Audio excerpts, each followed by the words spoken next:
The first option is the descriptive method, which simply describes what researchers observe, usually participants' attitudes and behaviors. One example of this kind of research is the case study, an in-depth investigation of a single person or group. To collect data, researchers use the traditional methods of observation and self-report surveys, as well as other records like historical documents, meeting minutes, diary entries, letters, memoirs, public statements, and even emails.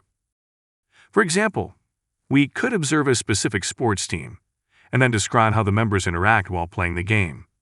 The data we collect is often qualitative, but it can be transformed into quantitative forms using special statistical techniques.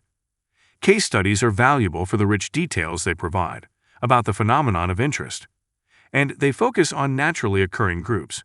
No labs or experimental manipulation needed, so they're especially useful when we know very little about the topic.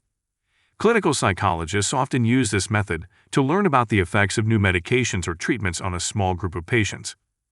However, it's one of the more subjective options due to the lack of generalizability.